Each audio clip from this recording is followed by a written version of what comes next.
PM Shri പദ്ധതി എന്തുദ്ദേശം വെച്ചാണോ നടപ്പിലാക്കാൻ തുനിഞ്ഞത്? എന്തായാലും സ്വന്തം മുന്നണിയിലെ ഘടകകക്ഷിയായ CPI-യെ അത് ബോധ്യപ്പെടുത്താൻ CPM-നോ സർക്കാരിനോ മുഖ്യമന്ത്രിക്കോ സാധിക്കാതെ വരുമ്പോൾ ഒടുവിൽ CPI-ക്ക് മുന്നിൽ വഴങ്ങിക്കൊടുക്കുകയാണ്.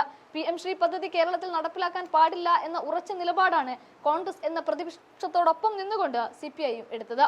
പല സമവായ ചർച്ചകളും ഗോവിന്ദൻ മാഷടക്കം നടത്തിയെങ്കിലും ഇന്ന് നടക്കാനിരിക്കുന്ന മന്ത്രിസഭാ യോഗത്തിലേക്ക് ഞങ്ങളുടെ 4 മന്ത്രിമാരെയും വിടില്ല എന്ന് CPI-യുടെ അമരക്കാരനായ ബിനോയ് വിശ്വം കടുപ്പിച്ച് തീരുമാനം പറഞ്ഞതോടെ മുഖ്യമന്ത്രിക്ക് തന്റെ ഇരട്ടച്ചങ്ക് പോലും പണയപ്പെടുത്തി കീഴടങ്ങേണ്ടി വന്നു.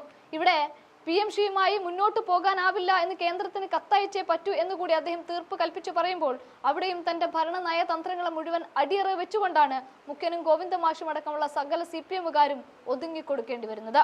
കഴിഞ്ഞ ഡൽഹി യാത്രയ്ക്ക് ശേഷം അവിടെ വെച്ച് പെട്ടെന്നുണ്ടായ എന്ത് കാര്യത്തിന്റെ അടിസ്ഥാനത്തിലാണ് PM Shri പദ്ധതിയിൽ ഒപ്പുവെച്ച് പോന്നത് എന്ന ചോദ്യത്തിന് വ്യക്തമായ യാതൊരു ഉത്തരവും മുഖ്യമന്ത്രിക്കും കൂട്ടർക്കും നൽകാനുണ്ടായിരുന്നില്ല.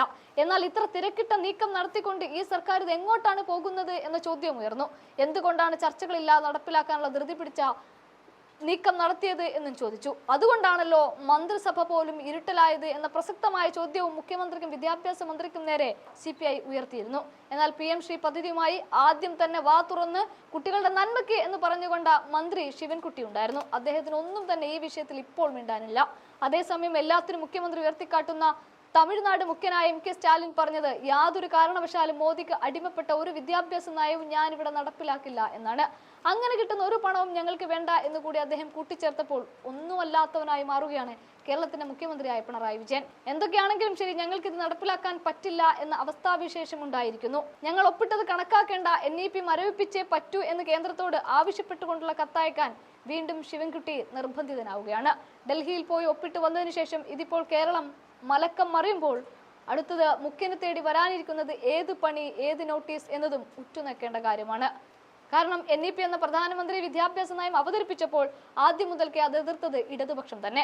CPM മുന്നിലുണ്ടായിരുന്നു അന്ന്. CPM-ന്റെ വിദ്യാർത്ഥി സംഘടനയായ SFI പോലും ആ വിഷയത്തിൽ കടുത്ത വിമർശനമാണ് കേന്ദ്രത്തിനെതിരെ നടത്തിയത്.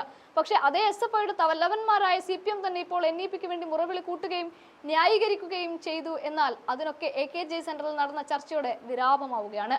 തദ്ദേശ തെരഞ്ഞെടുപ്പ് സീറ്റ് വിഭജന ചർച്ചകളിലേക്ക് നീങ്ങുന്ന സാഹചര്യത്തിൽ ഒരു പൊട്ടിത്തെറിയും ഉണ്ടാവാൻ പാടില്ല എന്ന നിർബന്ധ ബുദ്ധി കൂടി മുഖ്യന്റെ കീഴടങ്ങലിന് പിന്നിൽ ഉണ്ടായിരുന്നു.